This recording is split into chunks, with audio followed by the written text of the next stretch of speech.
بسم اللہ الرحمن الرحیم۔ السلام علیکم۔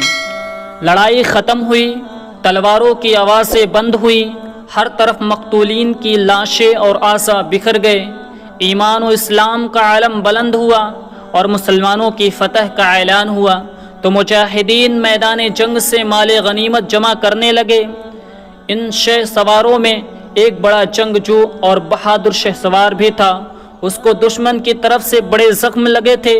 حضرت ابو موسیٰ اشعری رضی اللہ عنہ نے اس کو مال غنیمت میں سے اس کا حصہ دیا، لیکن پورا نہیں دیا۔ اس مجاہد نے لینے سے انکار کیا اور مطالبہ کیا کہ اسے اس کا سارا حصہ دیا جائے، وہ رائی کا ایک دانہ بھی نہیں چھوڑے گا۔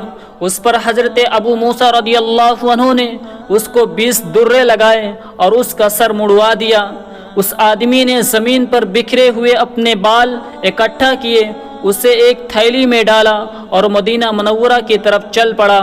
جب امیر المومنین حضرت عمر فاروق رضی اللہ عنہ کے پاس پہنچا تو اپنے بال تھیلی سے نکالے اور حضرت عمر رضی اللہ عنہ کے سینے پر دے مارا۔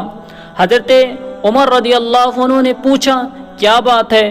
اس آدمی نے اپنا سارا قصہ ذکر کیا تو حضرت عمر رضی اللہ عنہ کا سینہ آتش غضب سے بھڑک اٹھا اور حضرت ابو موسیٰ الاشعری رضی اللہ عنہ کو لکھا، دعا سلام کے بعد فلاں بن فلاں نے مجھے ایسا ایسا بتایا ہے، میں تمہیں قسم دے کر کہتا ہوں کہ اگر تو نے یہ کام لوگوں کے بھرے مجمع میں کیا ہے تو تو بھی اس کے لیے لوگوں کے مجمع میں بیٹھ تاکہ وہ تجھ سے اپنا بدلہ لے، اور اگر تو نے یہ کام خلوت میں کیا ہے تو تو بھی اس کے لیے خلوت میں بیٹھ تاکہ وہ تجھ سے بدلہ لے سکے۔